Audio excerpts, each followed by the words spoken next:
Hey everyone. Feeling like you need a little extra self-love lately? Well, we're diving deep into that Psych to Go video you all sent over Oh, yeah. about putting self-love into practice, and I gotta say, Uh-huh. it is packed with genuinely useful advice. It is. We're going way beyond like those typical bubble baths and face masks, you Yeah. know? Hmm. This is about, seriously, like Yeah, building up that genuine self-respect and mental well-being. exactly. It really gets down to the core of it. It does. The video actually lays out 8 actionable tips. Ah, Like, think about things like forgiving yourself, setting boundaries, yeah. and truly, like, understanding what you need. Hmm. And it's really all about aligning your choices with what's best for your well-being. Aligning those choices, yeah. And get this, they even bring up Maslow's hierarchy of needs.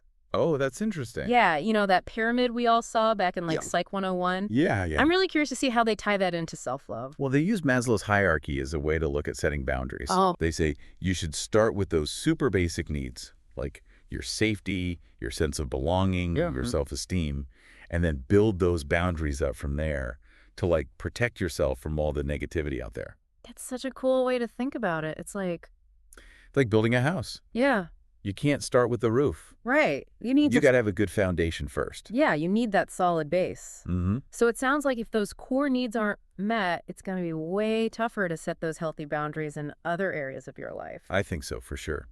And speaking of foundations, the video starts off talking about forgiving yourself. Okay. They really emphasize how beating yourself up over mistakes Yeah. is so bad for you, Right. instead of constantly trying to be perfect. Which we all know is impossible. Right, exactly. Yeah. They say we should look at mistakes as learning experiences. I can totally relate to that. I'm definitely one of those people who has really struggled with letting go of past mistakes. I think we all do in some way. Do you think there's a connection between forgiving yourself and being able to meet those like basic needs from Maslow's hierarchy? Definitely. When you forgive yourself, it can actually reduce stress and anxiety. Oh, that makes sense. And that can free up like mental and emotional energy to focus on building that secure foundation Okay, yeah. of belonging and esteem. Yeah. When you're not constantly like battling that self-criticism, you can invest more in those positive relationships and actually go after those meaningful goals. It's like self-forgiveness is creating space for us to grow in those other areas. Exactly. And that growth is super important for the next thing the video talks about, which is being mindful. Being mindful. But this goes way beyond just like being present in the moment. Okay. It's about recognizing the difference between what you truly want and all those desires that are kind of pushed on us by society. Oh, yeah. It's about being really honest with yourself about your needs. Yeah. That can be so tough these days, especially with social media constantly showing us those like quote unquote ideal lives. Oh, absolutely. Yeah. It's tough to filter out all that noise. Yeah. That's why the video recommends things like journaling and meditation. Okay. Those tools can help you cut through all the clutter and get to the core of what you truly need and what your goals really are. I've actually been trying to meditate a little bit lately, Yeah, and it's amazing how much clearer my thoughts feel afterwards. that's great. It's really helpful. But sometimes, even when you know what you need, Huh? it's hard to actually, like, act on it. It can be. Which is perfect because that's the next point in the video. Oh, that's funny. It's all about putting yourself first and making your well-being a priority. It is. So what does that look like?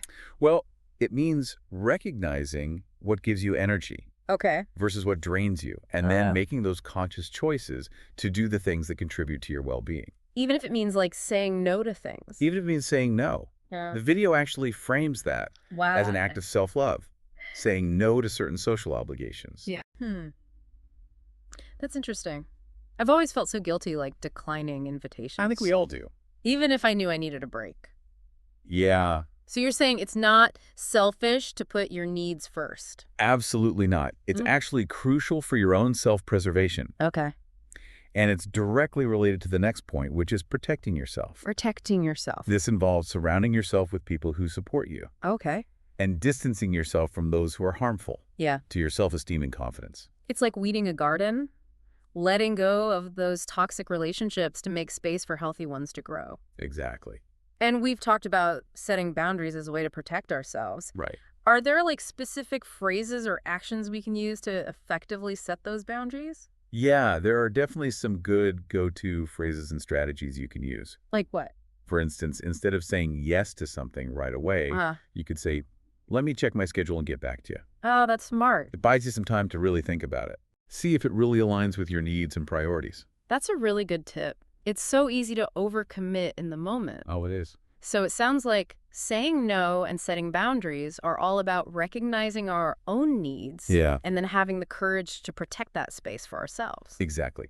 And that leads us to the next point the video makes, Okay. which is living intentionally. Living intentionally. It encourages us to connect our actions to our aspirations. So make sure our daily choices are reflecting our value. Right, and moving us closer to those goals. Okay. They use the example of someone who wants to live a peaceful and healthy life. Oh, yeah, I remember that part. So they make choices like meditating or eating healthy food to support that aspiration. It's about being proactive and making choices that align with what you truly want. Exactly. It's like taking control of your life. Yeah, rather than just letting things happen to you. Right. It reminds me of the study where people who focused on their values Okay. felt way more authentic and satisfied with their lives. That's so interesting. So how does this idea of living intentionally connect to the next tip, which is showing up for yourself?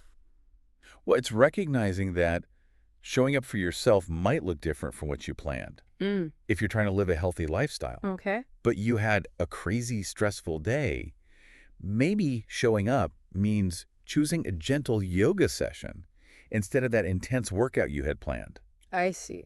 It's about honoring your needs in that moment. So it's about being flexible and adapting while still staying true to those core values. Exactly. That's a really cool way to think about it. But how do we actually show up for ourselves, especially when we face those setbacks or we don't quite meet our own expectations? The video really emphasizes the importance of self-compassion. Self-compassion. It's about acknowledging the effort you're putting in and treating yourself with kindness. Right.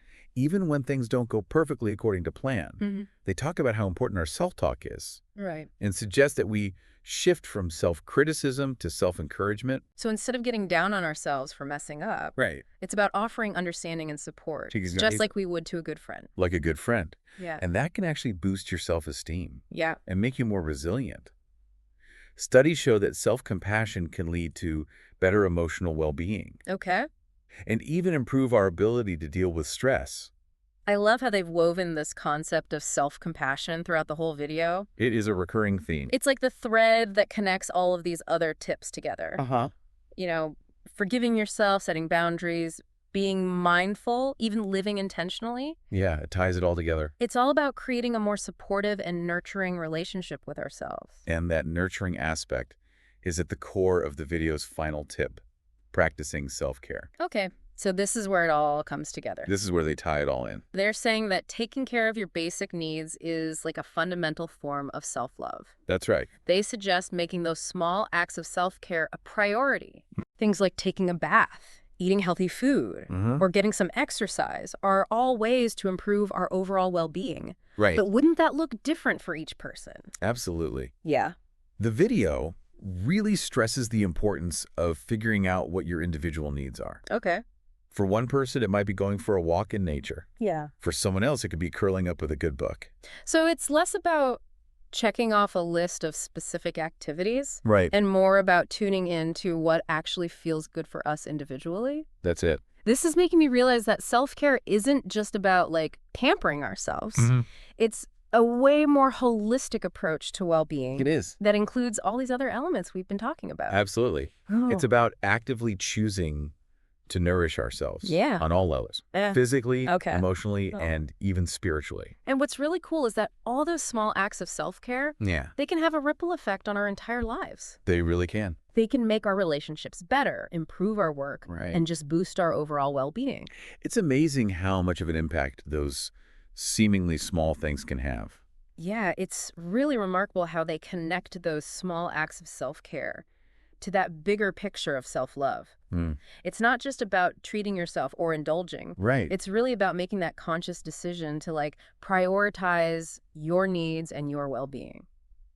And I think that's such a crucial point. Yeah. We often think of self-care as these big luxurious things. But this video is highlighting the power of those smaller everyday acts. It is. Those everyday things can be so grounding, just Yeah. making sure you're getting enough sleep, eating Yeah. healthy foods, Wow. even just taking a few minutes to stretch or move your body. Yeah. Those are the things that get pushed aside so easily when we're stressed or busy. That's like we think we have to earn those moments of self-care. Yeah, we think we got to deserve it. But the video is saying that they're actually essential. There. Like we need them to function at our best. Exactly. It's more like an investment Okay. rather than just an indulgence. Interesting. And when we make that investment in ourselves consistently, Uh-huh. we're much more likely to show up as our best selves in all areas of life. I'm curious, though, about that whole customizing self-care thing. Yeah, The video mentions taking a hot bath or exercising, right. but those might not be everyone's cup of tea. That's true. That's where the real beauty of self-care comes in. Okay. It's about discovering what truly brings you joy and replenishes you. So it could be like spending time in nature, Yeah, could be. or maybe getting creative, Mm-hmm. listening to music, Mm-hmm. connecting with people you care about. Exactly. Or even just having some quiet time alone. So it's not about following some strict set of rules. No, not at all. It's about figuring out what really nourishes you as an individual. Exactly. We're all different. Yeah. We all have our own unique needs. This deep dive is giving me so much to think about. Me too. We've explored self-love from all these different angles. Yeah. It's not just about positive affirmations. Yeah. It's like this multifaceted approach to well-being It is. that includes our actions, Right. the choices we make, Mhm. and even how we think about ourselves. It's a whole journey, you know? Yeah. It's about learning to really listen to ourselves, setting healthy boundaries, Right. and making choices that are in line with our values and what we want to achieve. And it all starts with being kind to ourselves. That's such an important point. Yeah. When we treat ourselves with the same love and understanding that we would give to someone we care about, Yeah. it can really change our lives. You know something that just occurred to me? What's that? We've been talking about self-love as like a solo thing, Mm-hmm. but could it actually have an impact beyond just ourselves? Oh, that's a fascinating question. There's actually more and more research showing that self-love can have a positive impact not only on us, Wow. but also on our relationships, our communities, Really? and even society as a whole. Now that's what I call a ripple effect. It is a ripple effect. I'd love to hear more about that. Well, just think about it.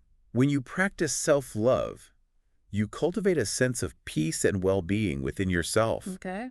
And that feeling can radiate outwards and affect how you interact with others. So if you're more compassionate towards yourself, Uh-huh. you're more likely to treat others with compassion too. Exactly. Yeah. Self-love can lead to more empathy, kindness, and patience in how we relate to others. Makes sense. And it can help us feel more confident in setting those healthy boundaries, which leads to more balanced and fulfilling relationships. It's like they say, you can't pour from an empty cup. Right. You need to fill your own cup first You got to take care of yourself. before you can truly give to others. And when we feel good about ourselves, when we honor our own worth, Yeah. we're less likely to engage in those negative behaviors like judgment, criticism, or comparing ourselves to others. That's so true. Instead, we can show up as our authentic selves Mhm. with more generosity and love. It creates a positive chain reaction. Exactly. So practicing self-love isn't just about personal happiness. No, It's about contributing to a more loving and compassionate world. absolutely. Yeah. It all starts with that inner transformation. Yeah. When we learn to accept ourselves for who we are, flaws and all, Mhm. we lay the foundation for positive change that can go way beyond just us. This conversation is really eye-opening. It is. I'm seeing the impact of self-love in a whole new light. I'm glad. What are your final thoughts on this deep dive so far? I think what's so inspiring about this video is how it gives us actual steps that anyone can take Yeah. to build a more loving relationship with themselves. It really highlights that self-love isn't about reaching some perfect ideal. Right? It's an ongoing journey of self-discovery and growth. It is. And it's a journey worth taking not just for our own well-being, but for the positive ripple effects it can have on everyone around us.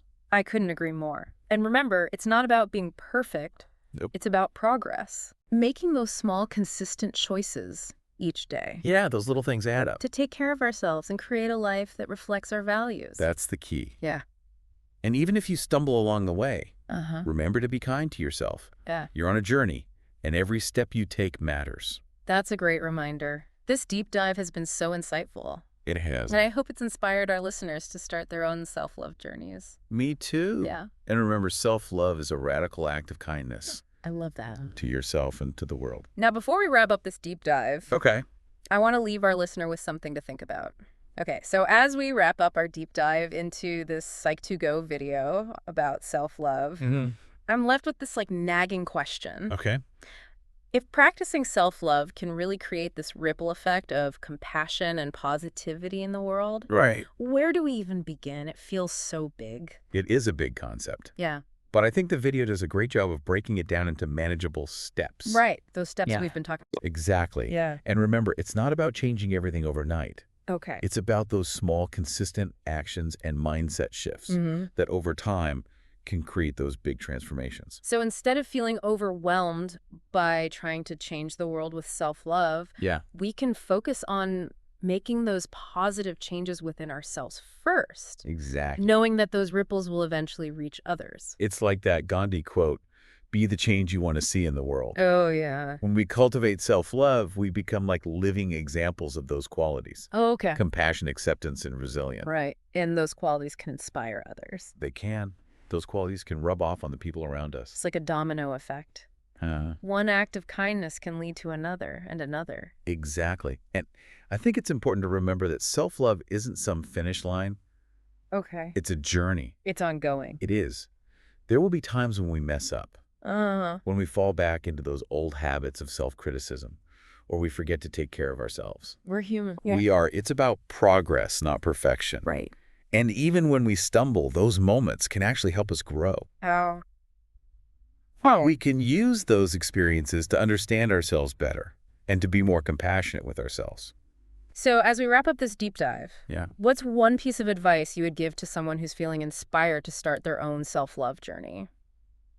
I'd say be patient with yourself. Okay. Self-love takes time and effort. Yeah. Start small. Don't try to do everything at once. Right. Pick one area where you want to show yourself more love and focus on that. Okay, so maybe that's adding a few minutes of mindfulness to your day, Could be. or setting a boundary in a relationship that's been draining you. Yeah, just one thing. It's about those small steps and celebrating those small wins. Absolutely. And being kind to ourselves when we face challenges. Exactly. Yeah. And remember this, you are worthy of love and care. Mm. And it starts with the love and care you give to yourself. That's a great reminder. This deep dive has been truly inspiring. And I hope our listeners feel ready to start incorporating some of these ideas into their lives. Me too. Thank you for joining us on this journey of self-discovery. Of course. Until next time, keep diving deep.